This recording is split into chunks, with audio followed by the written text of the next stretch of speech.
Pasti sedih banget Iya, pasti sedih banget. Cuman ya maksudnya kan kita nanti ya tetap berdua kan mau kemana-mana, jadi memang harus berdua. Jadi memang ya kita hargain pendapatnya. Aku mau coba kerja di sana di di Amerika, ya udah aku bilang ya udah nggak apa-apa, kerja aja, coba aja dulu gitu. Berarti emang udah nggak sedih malah nggak pulang ya kan? Biasa kan kawan ditinggal pertama kan ibaratnya Ramadan sama Lebaran mereka kan biasanya sedih, ini berarti nggak sedih sih ya, baru pertama kali ya. Kita tuh selalu kemana-mana tuh selalu berempat. Uya, Astrid, Cinta, Nino itu selalu kemana-mana pasti berempat. Cuman tahun ini nggak ada Cinta. Apakah tahun depan nanti Nino juga nggak ikut? Kayak Lebaran susah pulangnya. Iya. Mungkin tahun depan malah kita yang kesana aja. Iya. Tahun depan kan Nino udah di sana, mungkin kita yang kesana Lebaran. Iya. Benernya malah pengennya kan? Karena mereka nggak libur. Enggak, iya sekolahnya kan nggak libur pas Lebaran. Jadi agak sulit lah ya, bisa dibilang ya untuk kayak kumpul. Tapi tadi kayak mungkin nanti bakal ada request mungkin kayak video call atau gimana mungkin. Ya pasti video call. Pasti nanti nyampe di rumah keluarga pasti kita akan video call, ketemu nininya, eyangnya, ketemu tante-tantenya. Tapi ibaratnya kayak ada permintaan khusus nggak sih dari kalian tuh, kayak ibaratnya udah kenapa sih udah nggak usah kerja aja, pulang aja biar kita bisa kumpul bareng gitu. Enggak lah, nggak apa-apa lah. Nggak apa-apa. Kan selama dia kan udah mulai, maksudnya udah sangat dewasa juga, jadi dia benar-benar pengen ngerasain kerja di Amerika. Ya aku bilang ya kenapa enggak gitu loh, kenapa enggak, ya udah coba aja. Kalau dibilang sedih mah pasti sedih banget. Iya, pasti sedih banget. Cuman ya maksudnya kan kita nanti ya tetap berdua kan mau kemana-mana, jadi memang harus berdua. Jadi memang ya kita hargain pendapatnya Cinta, dia masih pengen kerja, ya udah kita kita ikutin. Ya, kalau Nino sendiri kan ibaratnya nggak ada kakak ya jadinya ya. Nino sendiri malah pengen, udahlah aku pengen nyusul aja ke sana begini. Ya Nino kan Agustus ke sana nanti. Dia Lebaran ini kan masih ada Nino kita. Masih ada Nino. Tahun depan dia udah di Amerika.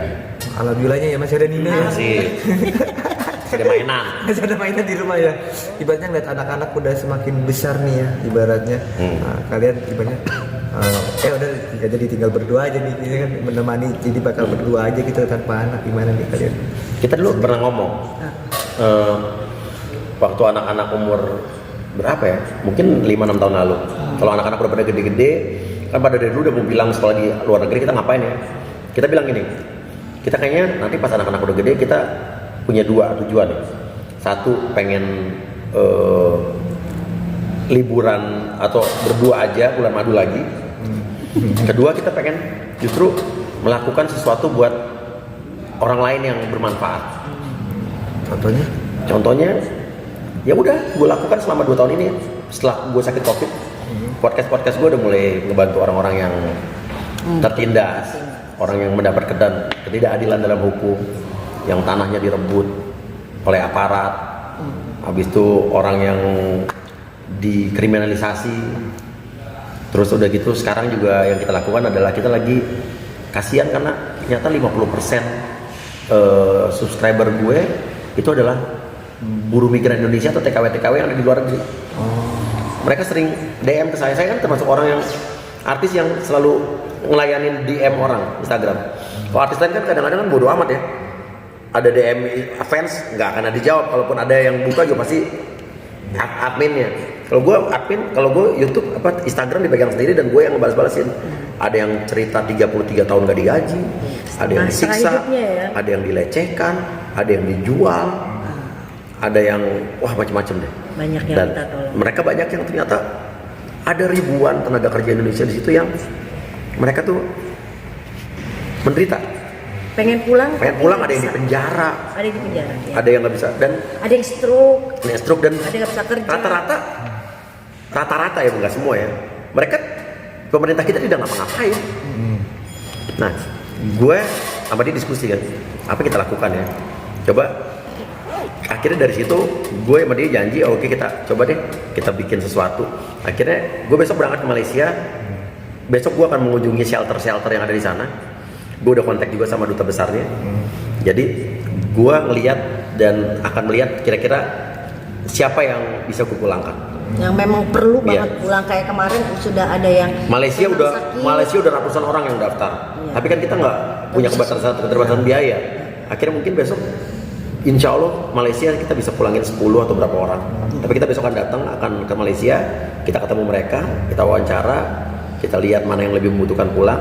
Katanya ada yang stroke, ada yang udah ada yang hampir stres, depresi. Dan kita besok akan berangkat ke Malaysia untuk memulangkan orang yang lebih butuh duluan.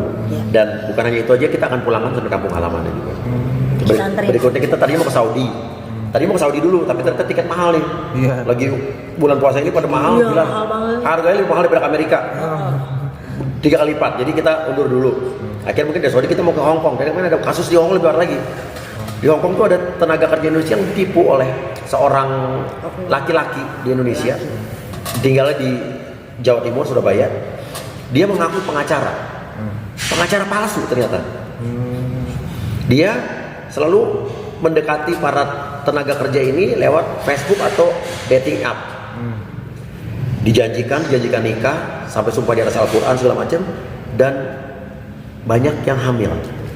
Dan dia selalu memfoto atau memvideokan yang tidak senonoh cewek-cewek tersebut. Habis itu cewek-cewek tersebut diminta untuk pinjam duit ke bank di Hong Kong untuk dia. Kalau nggak mau, dia akan sebarkan foto-foto dan video-video tidak senonoh itu ke keluarganya dan ke Facebook. Dia lakukan. Dan sampai ada beberapa yang hamil, kemarin udah curhat ke saya, udah ada sempat saya zoom dengan mereka, sedih banget sampai mau nangis. Dan udah ada yang pulang ke Indonesia, ada juga yang hamil di sana tapi pulang keluarganya nggak mau nerima di sini. Jadi kita mungkin habis lebaran akan berangkat ke Hong Kong, dan saya udah siapkan pengacara gratis untuk mereka untuk melaporkan makhluk satu ini. Pengacaranya Martin Simanjuntak, pengacara almarhum Brigadir Joshua yang kasus Sambo kemarin. Udah mau bersama Inang Irma Huta Barat, ada aktivis juga. Kita akan sediakan bantuan hukum untuk mereka. Berarti emang cara kalian berdua ibadah ya itu yang anak-anak udah mulai gede, anak-anak udah ngerti juga. Jadi kita bisa melakukan sesuatu gitu. Karena waktu COVID kemarin, sakit kemarin itu merupakan titik balik gue untuk kayaknya mungkin gue capek kali ya di TV tiap hari selama berapa tahun, 20 tahun lebih, pagi, siang, sore, malam gue mulu di TV. Nah itu kan kalau perhatiin gue pas habis sakit COVID kan gue hilang di TV. Itu kan emang gue lagi bosan, lagi capek. Tapi kan dengan kayak gini nih Mas Uya, pasti ada, walaupun emang banyak yang positif ya, masih ada negatifnya. Wah itu kan banyak pasti dikecam, pasti ada beberapa, pasti ada ya suka kayak gitu lah ya Mas. Maksudnya gimana? Maksudnya kayak ibaratnya kan tadi ada ya ngarahnya kan misalnya ada berita. Gua tahun lalu podcast gua kan udah mulai banyak mengkritisi orang-orang ya yang belok-belok. Tahun lalu kan pertama kali gue dilapor-laporin polisi. Belum pernah gue selama dilaporin. Resikonya banyak. Gue diancam. Ada petinggi-petinggi yang telepon juga untuk suruh take down YouTube gue nggak akan lakukan. Karena selagi itu betul ya. Kita betul ya kenapa enggak? Resikonya ada, cuman kita percaya kalau kita berada di jalur kebaikan, pasti yang bela kita juga banyak. Nggak takut kan? Awalnya takut dilaporin polisi segala macam, mental. Cuman lama-lama ternyata yang dukung kita banyak kok, dan kita percaya pemerintah kita juga pasti orang yang benar, ya kan? Masa kita orang baik, orang benar kita dikriminalisasi? Zaman dulu mungkin bisa kali ya, orang dibungkam dengan dikriminalisasi. Tapi zaman sekarang udah era keterbukaan. Kalau kita benar, masa kita disalah-salahin? Justru yang nggak benar ini harus kita basmi dan kita libas bersama. Bentuk terornya seperti apa sih? Apa? Bentuk terornya selain di... Gue ditelepon orang-orang penting kok. Dan ada beberapa acara gue juga ada yang dibatalkan. Ada juga acara gue kontrak gue sama suatu brand akhirnya dia campur tangan ke owner yang punya, gue nggak jadi, udah 3 hari mau jalan. Tapi nggak apa-apa. Selain kerjaan ada nggak yang bentuk kayak kekerasan atau enggak, cuman ancaman halus ada, bilang kayak gini, lo mendingan nggak usah angkat masalah ini atau take down YouTube itu. Emang kenapa kalau enggak nanti akan ada imbasnya buat lo karir ke depannya gitu doang. Halus sih, tapi itu udah mengancam menurut gue sih. Nah itu kan pasti sempat mentalnya sampai down juga. Nggak bisa tidur malah waktu itu. Tapi gue percaya bahwa kalau kita lakukan dengan benar, dengan baik, pasti akan baik-baik saja. Aku selalu bilang sama Mas Uya, nawaitunya apa? Nawaitunya kita benar, nawaitunya kita bela orang. Ini benar, orang-orang perlu dibela, ya harus kuat. Banyak teman-teman artis yang ngingetin kita kok. Lu ngapain dulu di jalur yang aman-aman aja. Tapi kalau gue bilang, kalau kita nggak keluar dari jalur nyaman, ya mungkin kalau gini, untuk artis-artis yang nggak berani bersuara kayak gue, mereka masih butuh mungkin di situ, masih dalam zona kenyamanan mereka gitu. Kalau gue berani keluar dari zona nyaman, karena di dunia artis pun semua udah gue raih, Piala Panasonic kemarin udah berapa belas gue punya gitu. Bukannya sombong, cuman 15. udah semua gue raih gitu kan. Tapi sih sebenarnya gini, titik balik itu waktu kita benar-benar kena COVID. Iya, Sebenarnya itu kita berubah kena semua. COVID. Jadi yang dipikirin tuh udah bukan uang lagi. Udah bukan bukan suatu hal materi gitu loh yang kita harapkan tiap detik, tiap menit ketika di rumah sakit itu orang dokter juga udah ngomong nih Uya waktu kena COVID. Enggak lah, udah. Ya pokoknya intinya adalah itu benar-benar titik balik kita harus ngelakuin sesuatu gitu loh. Maksudnya apalagi sih yang kita cari? Yang menguatkan untuk berani untuk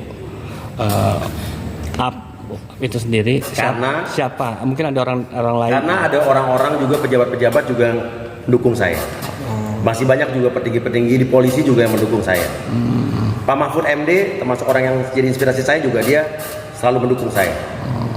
Akhirnya kuat. Artinya intinya kalau kita benar, kenapa kita mesti takut? Panutan saya Pak Mahfud MD. Nah kalau anak-anak gimana? Ibaratnya kan ngeliat kayak takut. Wah, anak-anak waktu saya dilaporin polisi segala macam udah begitu. Oh udah papa, tapi Nino orangnya cuek ya. Tapi Nino orangnya bilang udah jalan lagi Pak gitu. Malah support. Tapi gue selalu kasih tau Nino, kamu juga harus tetap hati-hati gitu. Cintanya ya yang ketakutan Iya. yang tiap hari telepon Pak. Ini nggak Pak, ini kenapa nih berita nih apalagi dilaporin lagi disomasi lagi. Disomasi lagi apa? Kan gue dari dulu nggak pernah urusan begitu-gitu nggak pernah. Gitu. Apalagi waktu heboh yang dilaporin Mas Uya sama Kamarudin. Ya, Wah itu iya. dia telepon. Waktu tuh, kasus Pak. Ferdi Sambo tuh, kan dilaporin polisi juga gue. Terus habis itu Siapa? Berita apa nih? sebelumnya yang pengacara itu tuh, oknum pengacara itu kan juga gue dilaporin juga. Dilaporin jauh lagi di Medan. Tapi kan sekarang bisa dibilang kan terpisah jauh ya dengan cinta ya. Ya. Itu masih khawatirnya masih sama kak kayak dulu? Apa kayak Masih. gimana? Dia Enggak suka- lah, kita intinya kita percaya anak-anak kita bisa mau menjaga diri dan Ya. intinya adalah kita nggak perlu takut lah, Tuhan bersama kita. Amin. Sebaliknya tadi kan kalau Mas Uya percaya ya sama kasih. Kalau cintanya sendiri dengan ibadah Mas Uya sikap Iya. Udah biasa dia udah biasa.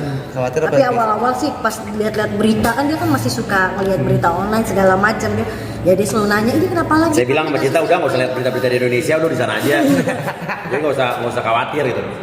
Akhirnya udah mulai aku bilang udah stop, nggak usah ngeliat-ngeliatin ya.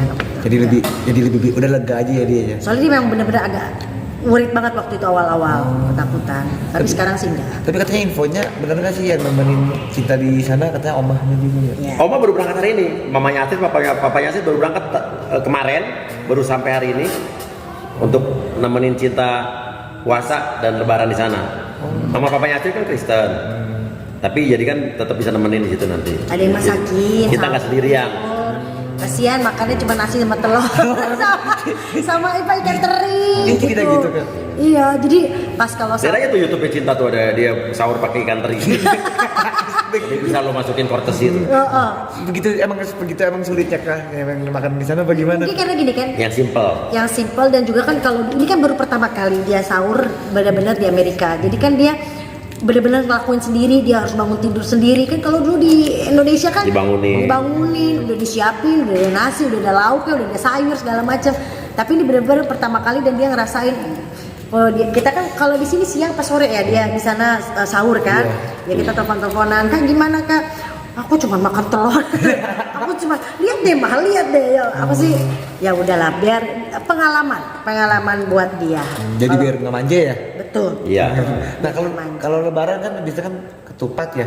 Itu berarti yang udah request ke Oma Kak untuk kayak bawain ini bawain ini. Udah. Alam, tapi Wah. teman-teman kita ya udah Sedikit, alhamdulillah ya. kalau puasa teman-teman kita banyak ngirimin makanan. Teman kita kan pada non muslim tapi pada ngirimin makanan ke rumah. Tapi Karena nanti mereka tahu pas dia sahur. lebaran paling di KJRI di Konjen. Iya, pasti di Kan kita sahabat kita juga Konjen jadi kita nanti sholat id di sana, Udah kan di- ketupat di sana lah. Udah di WhatsApp, Cinta jangan lupa nanti lebaran ke GRI ya. Oke siap Om katanya. Makan ketupat. Tapi ada makanan-makanan yang dikangenin nggak sih sama Cinta selama di Indonesia kan ibaratnya yang biasa masakin ke Astrid tuh gitu. Enggak. Rendang udah bisa buat Rendang sendiri. udah buat sendiri. Udah bisa buat sendiri. Rendang, sayur bakso. Kadang-kadang aku bisa. Malah dagingnya lebih enak di situ. Oh iya benar. Dagingnya lebih Empuk, tapi berkualitas. Nggak lama ininya apa ngerebus dagingnya kalau di sana. Bikin rendang di Amerika tuh hasilnya lebih enak daripada rendang di sini kok, percaya sama gua. Oh iya. Karena Yang penting dagingnya bumbunya bumbu kan, sini ya. bumbunya bumbu kita biasa bikin. Kalau jajanan Tapi sendiri, dagingnya udah pasti lebih aduhai deh. kalau jajanan dia sendiri yang biasa di Indonesia, Jajanan kemarin Bisa kita makan. beli cilok, apa kemarin tuh? Ya, karena kan gini, di daerah tempat kita itu banyak banget restoran Indonesia, Iya. terus restoran Asia. Jadi kayak kemarin sempet dia Iya. tiba-tiba kaget, "Ma, lihat deh di toko Indonesia ada cilok," katanya. Aku beli cilok sampai 2 rentet gitu loh, sampai dua box gitu. Makan cilok dia bilang. Saking happy-nya nggak pernah dapat makanan Indonesia, dia makan cilok. Ya udah makan aja makan. setelah dia makan seperti apa dia? Sama aja dia bilang rasanya. Enak dia bilang. Ya artinya kan dia kan waktu di sana dia nggak dapat, di Indonesia mungkin belum tahu cilok seperti apa lah. Dia ketemu di sana sama cilok kan kaget. Mah cilok itu apa gitu? Kadang kan gini, maksudnya kalau di Indo tuh kan kadang kalau dia mau beli cilok kadang bukan saya yang larang, cuman kan mendingan kita bikin sendiri lebih sehat gitu kan. Tapi kan kadang kita nggak bikinnya nggak ada waktu, jadi dia kadang pengen cilok, pengen apa segala macam. Jangan Kak, aku bilang gitu, udah kita bikin tapi gak dibikin-bikinin sama aku. Nah pas nyampe di Amerika malah dapat cilok, dan alhamdulillah maksudnya kan teman-teman juga yang buat. Jadi orang-orang Indo di situ suka jualan gitu kan. Jadi yang insya Allah maksudnya bersih, jelas itu bahannya. Jadi emang udah diajarin sama Kak Astrid tuh untuk belajar masak dulu untuk persiapan di sana. Iya, sebelum ditinggal waktu itu, maksudnya hari pertama kita dari Amerika kita pulang kan ke Indonesia, itu udah saya ajarin gimana caranya masak rendang, gimana caranya masak sup bakso, gimana caranya ngepel, gimana caranya nyapu, gimana caranya itu udah. Kemarin waktu sebelum mamanya datang dia lagi bunyi Vakum. Oh, vakum tuh. Takut lagi. dimarahin. Takut dimarahin. Takut Rumah diomelin berantakan. sama omanya, rumah berantakan. Aduh, gila. Berarti emang ibaratnya ya karena emang persiapan. Emang omanya suka sangat perfeksionis juga begitu. Iya, ibu saya tipikal yang nggak bisa kalau ngeliat kotor aja. Jadinya ngeliat kita nggak harus buru-buru. Makanya Ya. kemarin kita lagi telepon-teleponan kan, omanya kan lagi di pesawat, maksudnya kan pasti akan turun. Dia gimana Kak itu liatin oma gini. Iya, aku lagi ngebersihin buat kamar oma, dia ngepel sendiri segala macem. Jadi lebih mandiri lah ya, enak lah. Jadi ibaratnya kayak dia juga nggak apa tuh kayak sih cranky juga ya. Ibaratnya kan lebaran kan biasanya bareng keluarga ditambah masak juga kan. Pasti ya ke tempat-tempat dari Indonesia kan lebih enak lah ya. Iya, Lebih- betul. Jadi lebih nggak cranky sekarang ya. Dia nggak cranky sama sekali ya, udah biasa sekarang, udah ngejalaninnya sehari-hari udah biasa. Oh, iya, oke terakhir. Malaysia, Oke. Makna lebaran kali ini seperti apa tanpa cinta mungkin? Enggak apa-apa. Kita harus justru kita jangan dibawa perasaan. Ya nggak apa-apa. Kita emang waktu tahun lalu mau ngelepas cinta kuliah di Amerika itu kan berat karena kan nggak biasa kita nggak sama Nggak sama-sama. anak-anak. Tapi ya kita harus mau nggak mau jangan. Aku berpesan sama Cinta juga jangan kangen. Jangan Ya tidur, kita itu juga berat. jangan kangen juga. Kalau kangen nanti malah jadi makin membuat Jadi dadanya berat gitu. Jadi udah biasa kan udah ada video call, tinggal video call gitu. Kapan Kalau- udah rencana mau juga lagi? Paling nanti ya habis pas. Nah Nino itu kuliah kan Agustus. Tadi kita mau nganterin Nino, cuman Nino kayaknya berangkat sendiri. Kita baru habis itu baru nyusul. Dan ada Ada kerjaan. kerjaan. Oke.